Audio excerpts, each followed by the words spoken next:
You know that person who turns down every party invitation, cancels plans with zero stress, and seems genuinely happy about staying home on Friday night. While everyone else is out chasing the noise and excitement of the world, they're at home in their pajamas, completely content.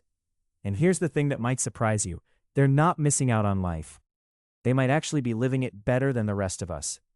If you've ever felt judged for loving your own company, or if you've wondered what's wrong with you for preferring your couch to a crowded bar, you're about to discover that your craving for home isn't a flaw. It's actually a sign of emotional intelligence. Today, we're diving deep into the psychology of people who love staying home. And by the end of this, you might realize that the homebodies have been doing life right all along. Let's get one thing straight. Your nervous system feels safe when you're at home, and that's not weakness, that's wisdom. We live in a chronically overstimulated world filled with noise, notifications, obligations, and other people's energy constantly bombarding us. For some people, especially those with highly sensitive nervous systems, ADHD, or a history of trauma, the outside world can feel like a constant assault on the senses. Staying home isn't avoidance or being antisocial. It's intuitive regulation. It's your nervous system finally getting a chance to exhale, to rest without being on guard. Home is where you don't have to scan the room, perform for others, or brace for the unexpected. You're not weak for needing this space. You're just more intuitively wired to understand what you and your nervous system actually need, and that's a powerful skill that most people haven't developed. Research shows that people who love staying home often have highly active internal worlds. Their imaginations, ideas, and emotions are vivid and complex. Inside their minds, there's constant movement, depth, and meaning. Home isn't a hiding place for these people. It's a sanctuary where all of that internal richness can breathe and flourish. Psychologists call this high internal self-presence, the ability to feel more connected to your inner world than the outer one. These individuals don't need loud excitement to feel joy. They can stare out a window, sip a warm drink, and experience a kind of fulfillment that others chase in distant places. Their hearts don't beat faster in crowds. They beat steadier in silence. But here's where it gets really interesting.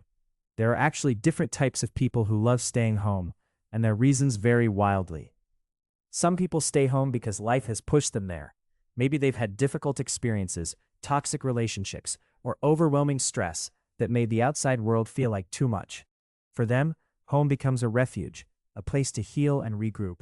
It's not about being lazy, it's survival. Then you have the true introverts. For these people, being home isn't just a preference, it's a necessity for mental and emotional balance. Introversion doesn't mean being shy. It means you lose energy around people, but gain it back in solitude. If you're someone who notices everything, every facial expression, every tone shift, every mood before people even speak, your brain is constantly absorbing all of that information. By the time you get home, you're emotionally full and need stillness to recharge. There's also the creative group. These are people who thrive in solitude because home isn't just a place to relax, it's where ideas come to life. Think of artists, writers, musicians, innovators. Many find their best work happens when they're alone and undisturbed in their personal space. It's not about avoiding the world, it's about diving deep into their minds without distraction. For them, home becomes a laboratory where creativity blooms. And then there are those who love home because they've seen through society's performance. They're done with the constant pressure to act successful, act happy, act like everything is perfect. They see how social media has turned life into a giant stage where everyone is performing for an audience. The man or woman who stays home has chosen to step off that stage. They don't need applause or validation from strangers. They refuse to pretend to be what they're not.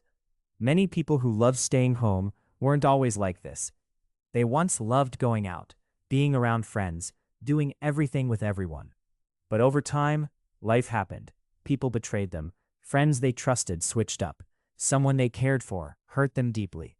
Eventually, they got tired of giving so much and receiving disappointment in return. Home became more than a building. It became a recovery room where their heart could breathe and healing could actually happen. Here's something most people don't understand. There's a huge difference between being alone and being lonely. When someone is lonely, they're searching outside for something that feels missing inside. They keep reaching, moving, looking for people, validation, anything to feel full again. But someone who enjoys solitude isn't chasing anything or running from anything. They're just comfortable with themselves, and that's incredibly rare. The psychology goes even deeper.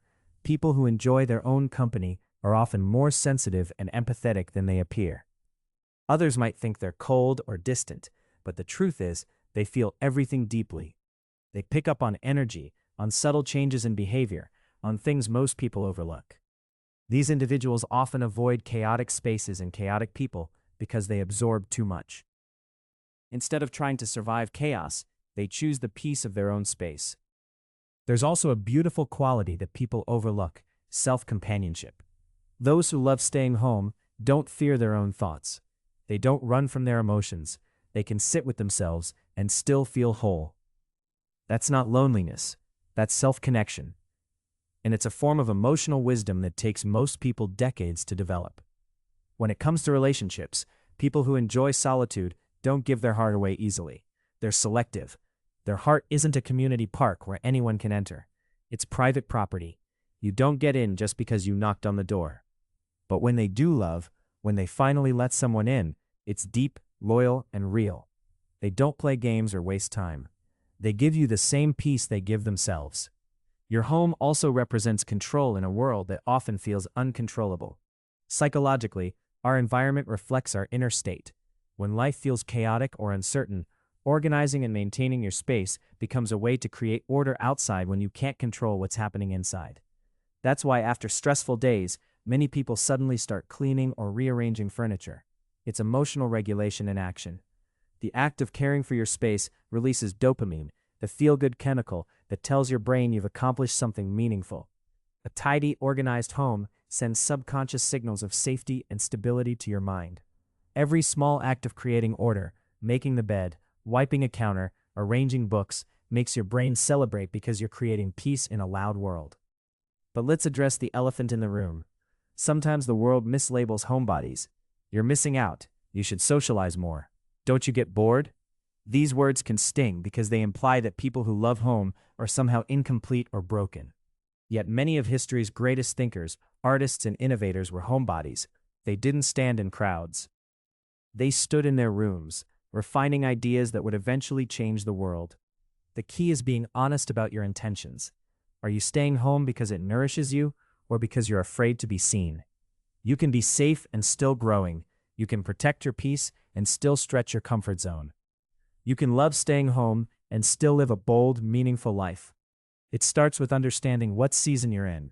Is this rest and recharging, or is it retreat and hiding? Here's what I want you to understand. If you're someone who loves staying home, you're not strange, unambitious, or fragile. You're not missing out on life.